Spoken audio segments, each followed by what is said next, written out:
Mobil ini dulu bikin apotek tutup karena nggak ada obatnya. Ini adalah Honda Civic, mobil yang ikonik di dunia dan terkenal sebagai senjata Honda di dunia sedan. Tapi sekarang ini orang-orang sudah mulai bergeser ke SUV yang dinilai lebih praktis dan fleksibel. Lantas membuat kami berpikir, apakah mobil yang dulu primadona ini masih relevan untuk kita pakai sekarang? Untuk itu, ikuti video ini sampai habis. Sekarang kita lihat tampilan depannya dulu. Tampilan depan Civic Turbo ini memang kelihatan sporty dan agresif karena banyak lekukan-lekukan tajam yang membuat tampil mobil ini terlihat aerodinamis dari depan. Kalau kita lihat di sini, grillnya sangat ciri khas mobil Honda pada masanya, yaitu solid wing face yang membuat grillnya menyatu seolah dengan headlampnya. Dan ngomong-ngomong headlamp, dia sudah menggunakan teknologi LED dengan daytime running light di sini. Walaupun sennya sebelah sini masih menggunakan bohlam. Di bawah sini juga ada fog lampnya yang menggunakan lampu bohlam biasa. Ininya harusnya warna chrome, cuman sama pemilik sebelumnya udah dihitamin biar lebih agresif dan gak banyak chrome-chrome-nya. Di LED chrome kalau bahasa anak sekarang biar gaul. Nah, di bagian sini juga ada body kit dan bagian doff sini yang membuat kontras supaya mobilnya bisa tampil lebih agresif dan kelihatan tangguh. Berpindah ke bagian samping, yang kami suka dari body Civic ini adalah karena dia nggak terlalu banyak lekukan-lekukan atau tempelan-tempelan yang membuat mobil ini kayaknya jadi lebay. Jadi dia tetap simple, elegan, cocok buat kalian yang pengennya tampilan mobil itu tegas tapi elegan ya, tanpa ramai-ramai ada tempelan di samping ini. Karena memang nggak perlu sebenarnya, namanya dia sudah besar, Civic. Orang tuh nggak perlu tampilan yang lebay-lebay lagi, nanti malah mengurangi nilai estetika dari mobil ini. Nah, kalau kita bicara ban, di sini dia tempel ban Bridgestone Turanza dengan profilnya 215-55 ring 17. Ini ban masih tebal, velgnya harusnya dual tone, tapi di sini sudah di warna hitam, full hitam, memiliki sebelumnya. Sama seperti garis chrome yang harusnya ada di sini, mengelilingi kaca jendela mobil ini, tapi sudah dihitamkan supaya tampilan lebih agresif. Spionnya juga di sini memang dasarnya sudah sewarna body. Yang dibiarkan chrome pemilik sebelumnya adalah di door handle-nya ini sudah mendukung keyless entry supaya masuknya kalian lebih praktis. Dan yang kami suka dari bagian samping Civic ini adalah tempat isi bensinnya. Karena beda dari mobil-mobil lainnya yang menurut kami itu jadul, masih tuas-tuas dari depan. Kalau ini udah kayak mobil Eropa karena udah tinggal pencet aja dan dia bisa langsung kebuka. Jelas lebih praktis dan berkelas dibandingkan mobil-mobil yang harus masih pakai tuas. Di bagian belakang sini juga nggak kalah ganteng dari bagian depannya. Kita lihat yang jadi highlight utama dari bagian belakang sini adalah bentuk stop lampnya yang memberikan karakter yang unik dan khusus yang kita bisa kenali hanya di Civic Turbo ini. Nah, kalau selebihnya memang dia nggak ada aksesoris-aksesoris atau tempelan-tempelan yang berlebihan, kecuali memang oleh pemilik sebelumnya ini tempelan ya, body kit baru, tapi bisa dicopot kalau kalian nggak suka. Walaupun stop lampnya di sini bentuknya sangat eye catching, dari belakang sangat sporty, sayangnya kami menemukan bahwa lampu-lampunya, baik lampu utamanya, lampu sennya, dan lampu mundurnya itu masih menggunakan bohlam. Jadi walaupun secara tampilan oke, tapi secara teknologi cukup ketinggalan zaman. Untungnya masih bisa kita upgrade sendiri. Nah, kalau dari segi fitur keselamatan di belakang sini kita sudah menemukan rear defogger dan ada juga parking kamera. Sayangnya nggak ada parking sensor, tapi nggak masalah, menurut kami lebih membantu parking kamera dibandingkan parking sensor. Kalau gue sih tim parking kamera, kalau kalian tim apa? Coba tulis di kolom komentar. Dari segi eksterior menurut kami Honda Civic ini masih sangat layak untuk kita apresiasi dan kita bilang ganteng karena memang modelnya ikonik, menarik, tegas tapi tetap elegan. Menjadi Civic yang memang kita kenal dan membawa nama besar Civic tetap sukses bahkan dilihat sampai sekarang. Nah, tapi kita tidak akan berhenti sampai situ, kita akan lihat interior mobil ini. Masuk ke dalam mobil ini, kita bahas door trimnya dulu. Mayoritas menggunakan bahan yang kita bisa bilang berkualitas karena sudah ada soft touch di bagian sini, sandaran tangan, dinding samping, dan bagian atas sini. Walaupun memang masih ada kombinasi material plastik di bagian sini, tombol, dan sini silvernya. Tapi setidaknya secara overall, build quality sudah oke dan tampilannya juga sporty dan nggak ngebosenin. Tombol-tombolnya di sini ada power window, kunci pintu, electric mirror, dan ada tombol unik di sini yaitu tombol buka pintu bagasi belakang. Walaupun setelah dibuka nggak bisa ditutup lagi secara elektrik. Kalau kita bicara joknya ini juga sudah nyaman, posisi duduknya seperti Civic pada lainnya ya, ini nggak ada keluhan sama sekali. Apalagi materialnya juga sudah mayoritas kulit dan ada pori-porinya. Jadi kalau kita dudukin atau cuaca lagi panas, itu nggak terlalu gerah nih punggung kita.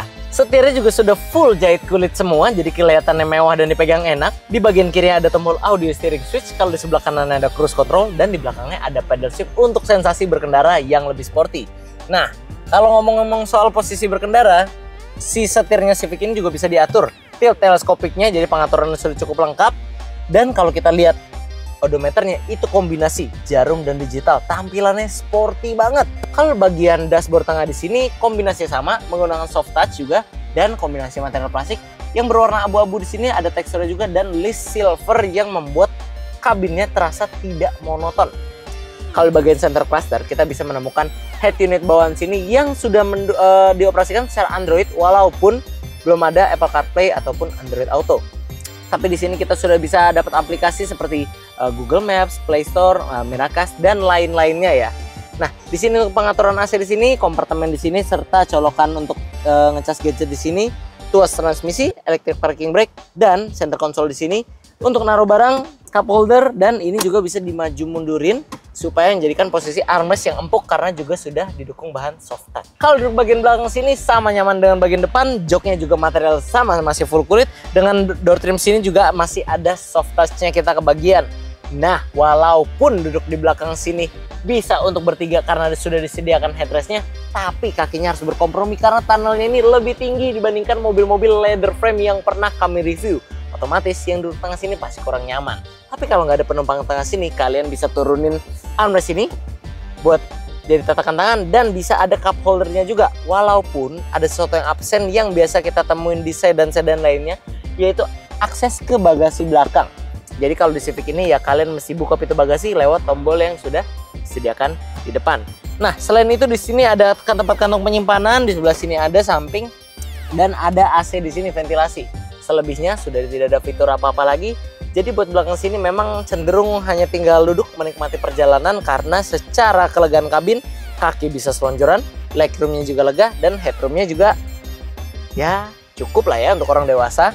Oh iya, dan satu lagi, ada fitur unik yang hanya ada di sedan, yaitu ini gantungan ini. Kita nggak biasa nemuin ini di mobil-mobil lainnya untuk menggantung jaket atau mungkin baju dan lainnya ya, karena mungkin pemilik sedan biasanya duduk di belakang dan menggunakan jasa driver di depan. Overall interior Civic ini dibangun dari kualitas yang solid, mendukung kenyamanan dan kepraktisan yang baik. Walaupun dia ada ketinggalan fitur yang nggak ada di mobil-mobil zaman sekarang, tapi hal itu bisa kita upgrade seperti mungkin head unit yang kita ganti jadi ada Apple CarPlay atau Android Auto, mungkin tempat untuk wireless charging dan lainnya. Tapi selebihnya, mayoritas interior Civic ini masih terkesan solid dan tidak ada banyak komplainan dari kami. Secara jantung pacu, Honda Civic ini dibekali mesin 1500 cc turbo yang diklaim bisa melontarkan tenaga sebesar 173 PS pada putaran 5.500 rpm dan torsi maksimal 220 Nm pada putaran 3.500 rpm. Tenaga tersebut disalurkan ke penggerak roda depan melalui transmisi CVT. Gak heran memang kenapa banyak orang yang suka dengan performa mesin yang dihasilkan oleh Honda Civic ini, karena jika kita bandingkan dengan rival abadinya yaitu Toyota Corolla Altis Sedan, performa Civic ini di atas kertas memang jauh mengungguli si Toyota Altis yang bermesin 1800 cc NA. Nah, tapi nggak cuma di atas kertas, ketika kita cari pengujiannya drag race-nya, baik dari akselerasi dari diam hingga takeover speed, bahkan sampai penyelesaian drag race-nya, Honda Civic unggul di semua kategori dibandingkan Toyota Corolla Altis. Tapi apakah dari performa mesin yang kencang itu membuat Civic ini menjadi mobil yang boros? Ternyata hasil riset kami mengatakan tidak. Karena dari riset kami menemukan bahwa Civic ini bisa mencatatkan angka 12 km per liter untuk penggunaan dalam kota dan 18 km per liter untuk penggunaan luar kota. Yang tentunya merupakan angka yang bisa dibilang impresif untuk sebuah sedan yang ditenagai mesin 1500 cc turbo. Ini membuktikan teknologi yang disematkan Honda pada mesin Civic ini membuat Anda bisa berkendara dengan performa maksimal tanpa harus menjadikan Anda sebagai sahabat SPBU. Mobil ini kami jual di harga 260 jutaan dengan TDP 50 jutaan dan cicilan 5 jutaan per bulan, yang membuatnya berada di segmen yang cocok buat kalian yang pengen beranjak dari mobil entry level tapi juga belum mau memiliki mobil yang di segmen premium yang di atas 500 juta. karena mobil ini menawarkan fitur, model, bahkan performa mesin yang lebih unggul dibandingkan kompetitornya. Tapi tetap cocok buat kalian yang pecinta performa tapi tidak mau mengorbankan efisiensi mesin. Bisa dibilang 2025 memangnya bukannya lagi era sedan, tapi Civic membuktikan dengan karakter, performa, dan kejujuran desain membuat mobil ini masih ada tempat di era gempuran SUV yang serba generik. Civic menawarkan pengalaman berkendara yang berkarakter, kuat, dan menjadikan mobil ini cocok untuk kalian yang ingin mencari performa dan memperhatikan hal-hal yang penting ketika berkendara. Akhir kata buat kalian yang cari mobil berkarakter kuat, performa nggak cuman angka dan desain yang punya arah, menurut kami sih Civic ini kami rekomendasikan banget buat kalian. Gimana menurut kalian? Bisa tulis kolom komentar. Tapi sementara itu, gua Rainer pamit undur diri dulu. Sampai ketemu di video selanjutnya.